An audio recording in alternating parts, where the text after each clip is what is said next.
Bonjour à toutes et à tous, en ce mois d'octobre 2021, mois de la cybersécurité, nous allons vous fournir quelques conseils bienveillants pour vous sensibiliser à la cybersécurité et vous aider à mettre en place des stratégies de sécurité vous permettant de protéger votre entreprise ou organisation contre l'invasion de ransomware.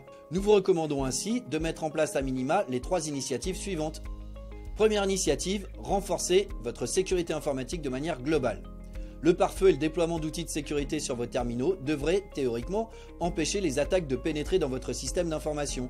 Et si, malheureusement, une attaque y parvient, ces barrières de défense doivent pouvoir empêcher la menace de se propager et d'infecter ainsi d'autres systèmes. Mais tous les pare-feux et les solutions de protection des terminaux n'y parviennent pas toujours efficacement. Nous vous recommandons donc de mettre en place un arsenal de protection cohérent permettant d'allier les capacités de détection et de réponse aux incidents à 2 niveaux. Une protection périmétrique de l'infrastructure et bien sûr une protection des terminaux. Il est aujourd'hui pertinent que ces briques de sécurité puissent interagir ensemble et travailler de manière synchrone pour une meilleure efficacité de détection et de réponse. Deuxième initiative, verrouillez l'accès et mettez en œuvre une politique de gestion de mots de passe concernant plus particulièrement la protection de l'infrastructure de communication, votre réseau. Chaque ouverture sur le monde extérieur peut être une vulnérabilité potentielle qui pourrait être exploitée par un assaillant. Vous devez donc limiter les accès possibles, les auditer et connaître les faiblesses intrinsèques des services et protocoles ouverts depuis l'extérieur. Évitez par exemple de mettre en écoute directement sur Internet des services tels que le RDP, Remote Desktop Protocol, le Secure Shell. Les assaillants font des tentatives d'attaque par force brute lorsqu'ils en découvrent ouverts directement sur Internet.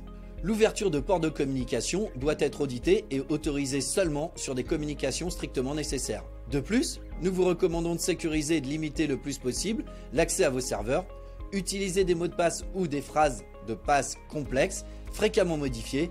N'utilisez pas de mot de passe par défaut et mettez en œuvre de l'authentification multifacteur pour la connexion à vos serveurs. Et bien sûr, auditez les logs d'accès aux 10 serveurs. Utilisez des mots de passe différents pour chacun des services que vous utilisez. Un gestionnaire de mots de passe peut vous aider dans cette tâche. Troisième et dernière initiative, segmentez votre réseau. Malheureusement, nous constatons que de nombreuses entreprises utilisent encore une topologie de réseau simple.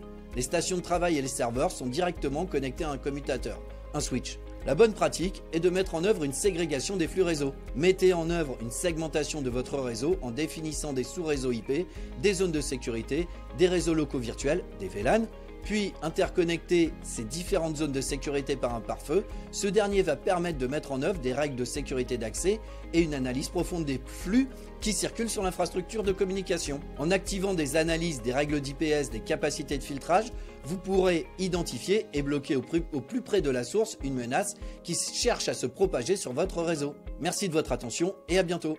Au revoir.